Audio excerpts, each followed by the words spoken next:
Buenas tardes, mi nombre es Joana Gisette Palacio Alarcón, del Grupo de Teoría del Estado. Con este video voy a hacer el escenario número 5 en el análisis especial de W, tiempos convulsos para Latinoamérica. Describe una región sumida en un periodo de profundas crisis políticas, sociales y económicas. Cada país se enfrenta a su propia crisis, pero existe una interconexión estructural que se refleja en la inestabilidad de los sistemas políticos, la desconfianza hacia las instituciones y la creciente polarización social. Desde el estallido social en Chile, la crisis institucional en Bolivia, la implosión del Estado de Venezuela, el populismo autoritario de Brasil, Ecuador y Perú, hasta la inestabilidad política en Colombia.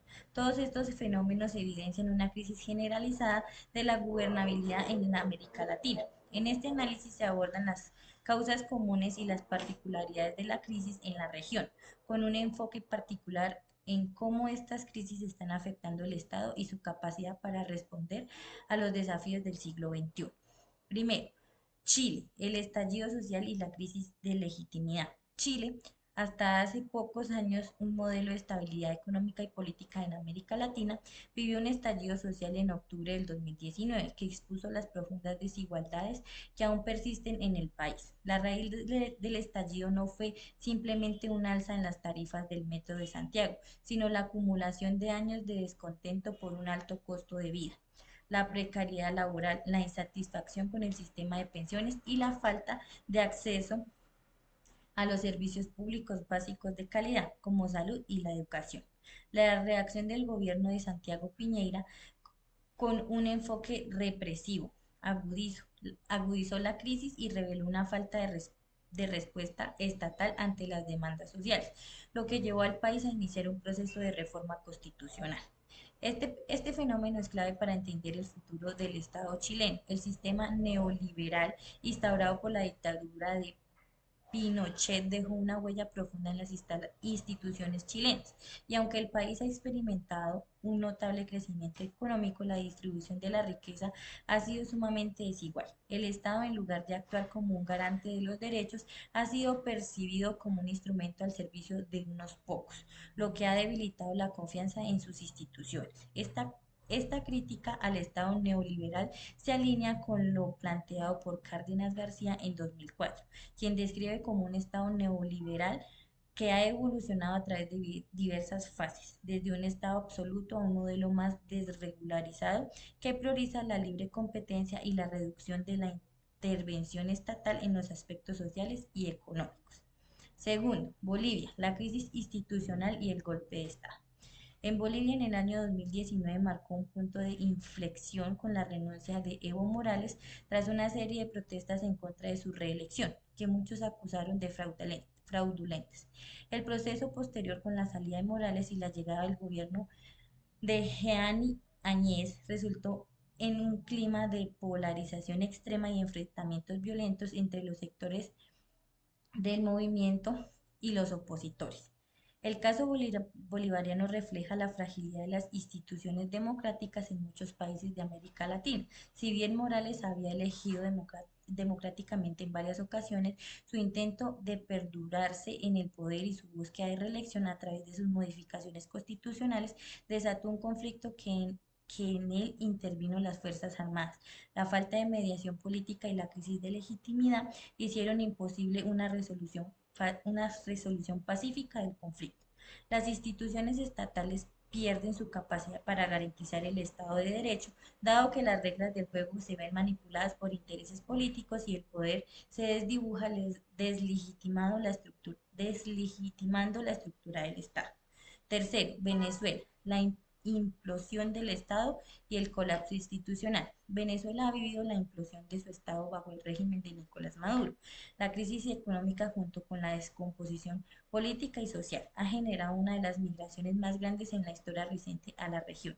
A pesar de contar con vastos recursos naturales, principalmente petróleo, el país ha sido incapaz de sostener un modelo de desarrollo que garantice el bienestar de su población. La destrucción de las instituciones democráticas, el control de los medios de comunicación, la represión de la oposición y la corrupción han sido algunos de los factores que han contribuido al colapso interinstitucional en Venezuela. Maduro ha logrado mantenerse en el poder con el apoyo de las Fuerzas Armadas, pero la crisis humanitaria, la escasez de alimentos, medicinas y bienes básicos, el colapso de servicios públicos evidencian la incapacidad del Estado para cumplir con sus funciones fundamentales. Esta situación ejemplifica lo que los anarquistas, como señalaba Beltrán Dengra en el 2002, han advertido sobre el Estado como una institución que tiene a centrarse el poder y perpetuar un sistema de denominación, volviéndose ajeno a las necesidades de la población para que quienes se oponen a su hegemonía. Cuarto, Brasil, el populismo de ultraderecha y la crisis de gobernabilidad. Brasil, bajo el gobierno de Jair Bolsonaro, ha experimentado una radicalización política hacia la ultraderecha. Ha liderado una agenda populista caracterizado por su rechazo a las instituciones democráticas, su discurso contra la prensa y los opositores, y su énfasis en las políticas autoritarias, especialmente en lo relacionado con el uso de la fuerza contra la delincuencia. El populismo de Bolsonaro también se ha caracterizado por la negación de la ciencia, especialmente en el contexto de la pandemia del COVID-19. El populismo de Brasil es un componente autoritario que debilita las instituciones democráticas y la capacidad del Estado para manejar los conflictos sociales. Aunque la economía de Brasil sigue siendo una de las más grandes de Latinoamérica, la desigualdad social, la violencia y el racismo sistemático siguen siendo problemas graves que el Estado no ha podido resolver de manera efectiva.